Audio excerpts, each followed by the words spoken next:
Hi everyone. This is the state transition diagram which depicts that a process can go through various states from the creation of a process till the completion of a process. So first the starting point is new state. So whenever a process is about to be created, it is present in the new state, and new state is in secondary memory, means hard disks. And when process is created, then after it will reside in ready state. Okay, now in ready state there are many processes present at the same time. So in multi-programming, in the previous videos I told you that there are various types of operating system. So in one of the type of the operating system, which is multi-programming says that there are many processes which are ready to run, and operating system will pick one of the process from the various process, and it is picked by the picked some process by using some scheduling algorithm. So in ready state there are two things comes into picture. One is the degree of multi-programming. Degree of multi-programming means how many process will present in the ready state at the same time. Okay, how many process will present in the ready state at the same time. This denotes degree of multi-programming. Okay, so degree of multi-programming means how many process will present in the ready state at the same time.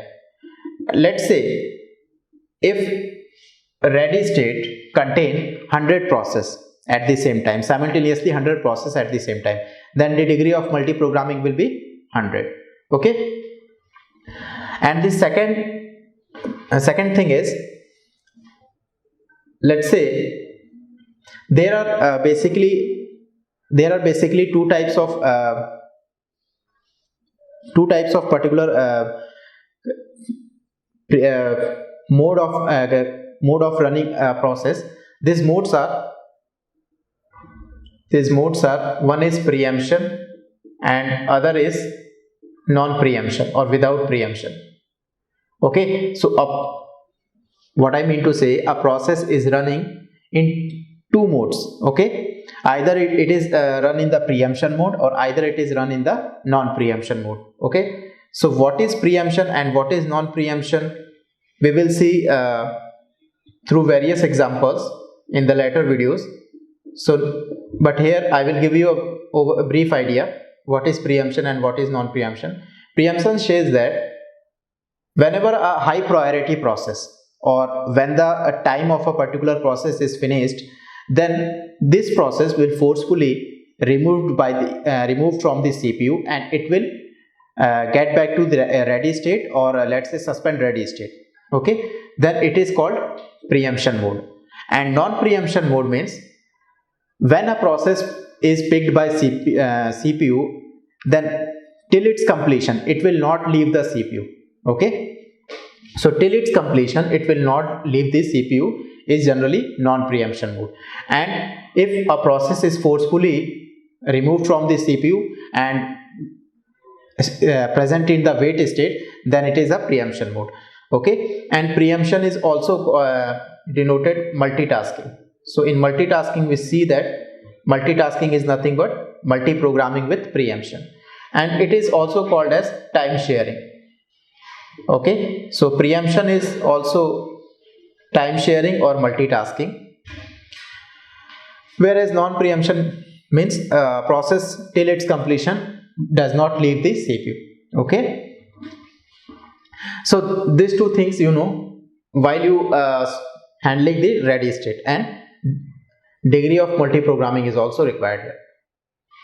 Now in the ready state, when let's say there are thousands of processes present in the ready state at the same time, then definitely it is a very hectic task to pick one of the process and give it to the CPU.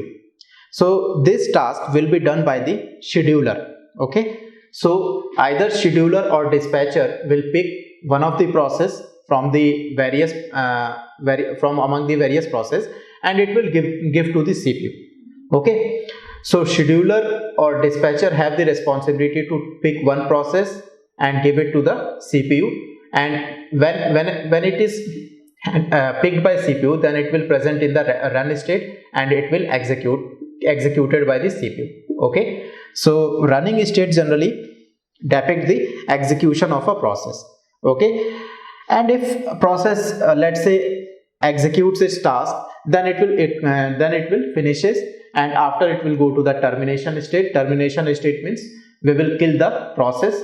Killing the process means we generally kill its PCB and free up the space. Okay, this happens when there is no hurdle present in front of the process.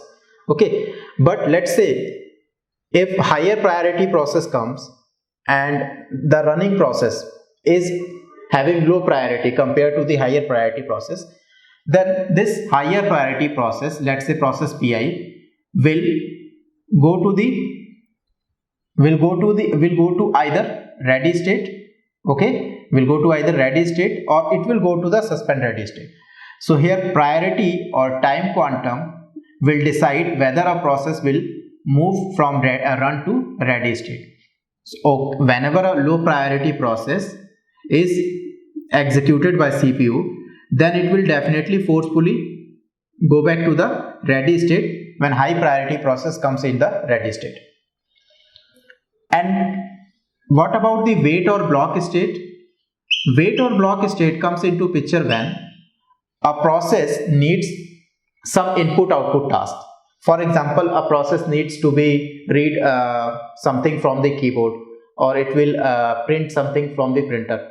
So for input output task, a process, let's say PI, will go to the wait or block state and it will complete its input output task.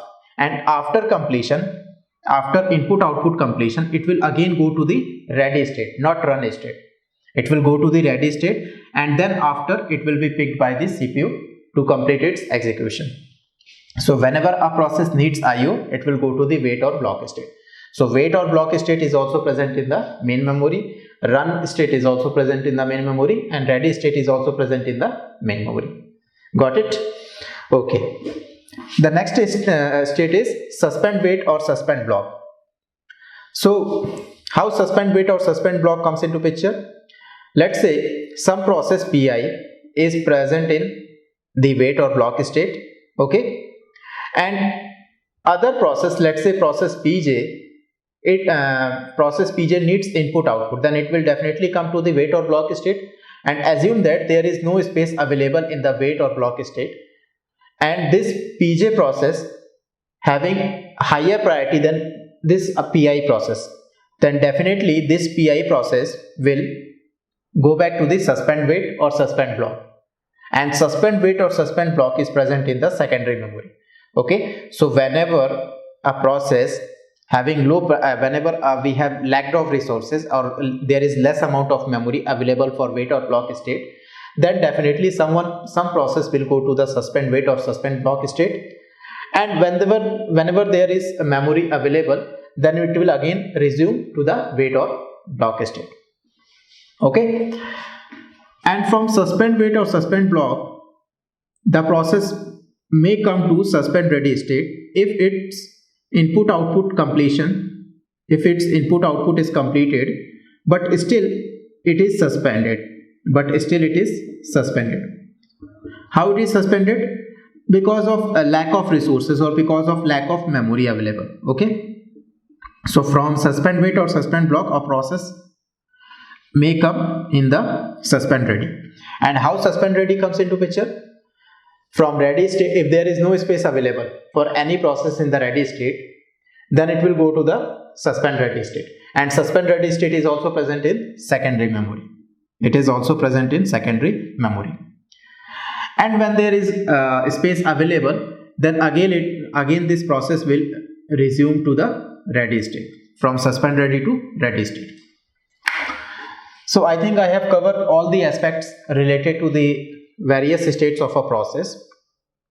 In the next video, we will see how a process will picked by CPU to executes its task, or how a process will block by the CPU. Okay, so in the next video we will see the various schedulers.